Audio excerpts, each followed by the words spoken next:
Hey Gemini, this is your semi-bi-weekly reading, and this one we are taking a look at the new moon in Virgo on September 14th to the full moon in Aries on the 29th. And this is all in tropical astrology. That's what we're looking at here. I know I've talked about sidereal. I do still do sidereal. It's just trying to do double videos is just a lot. So, and this is tarot. So we're mainly talking about tarot.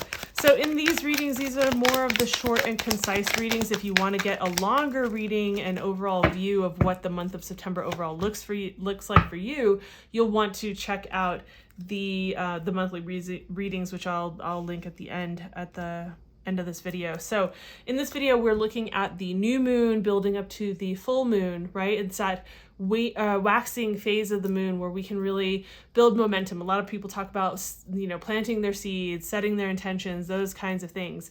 Interestingly enough, I mean, this particular moon, it's Mercury still retrograde until the following day, and then it stations direct. And even then it's moving a little bit more slowly. So I feel like the start of this is a little bit interesting. Like there's a little bit more review happening. There's a little bit more of maybe being a little unsure, unclear. So I would say proceed, but proceed slowly. Don't rush in to whatever it is that you're trying to build.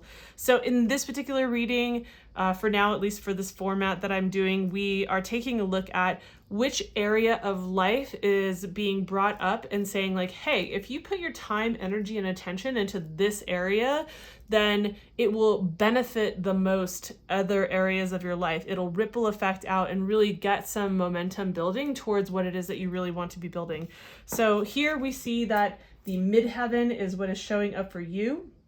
And the midheaven has to do with, you could say, life purpose, like career, right? It's one of your most public roles. It's very, very much associated with things like the 10th house. You'll hear me say a lot of things that are very similar about the 10th house. So your public roles, your life purpose, your path. I mean, obviously we look at more than the midheaven for this, but this is one of the areas, right? So we're looking at reaching the top. We want to be the best, be the master, get to the top of the ladder, right? All of these kinds of metaphors that have to do with something that's indicating exactly this. We're trying to reach for that peak. Also, when we are at the peak, we're the most visible, right? We're the most seen. And so it's a very, very visible, very seen area of your life. Now, being a Gemini, whether you are a rising sign or sun sign, I would say especially rising sign, this is going to maybe feel more impactful given the fact that this new moon that we're starting off this 2-week period with is happening in Virgo, which is a Mercury ruled sign. And Gemini is also a Mercury ruled sign. And so I really feel like there is this maybe more pronounced feeling to these things. We're starting off with that being, like I said, retrograde. So I would say go slowly, but keep going forward, right?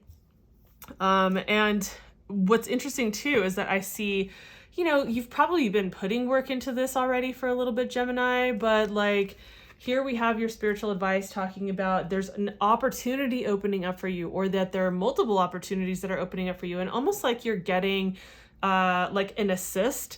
I almost feel like you're getting an assist the way it feels, and it doesn't always feel this way because of this card, but it feels this way right now, where it's almost like you're getting an assist that you've needed. Not that it necessarily restores your faith in things things working out, the universe works things out, but more it's helpful. It's a little bit salve. It feels a little bit needed. And so there are either opportunities, or there's an opportunity that's making itself known for you. Financially, yes, could be definitely financial, but career-wise, business-wise, which obviously ties into finances.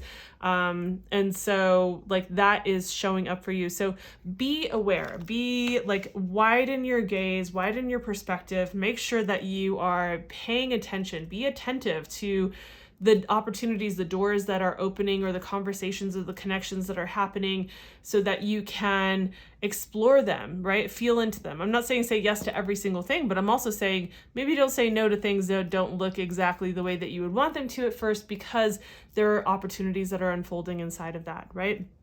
So, so this is what I have for you. I would say take a look at your monthly reading so that you can see the overall picture inside, like this inside of that.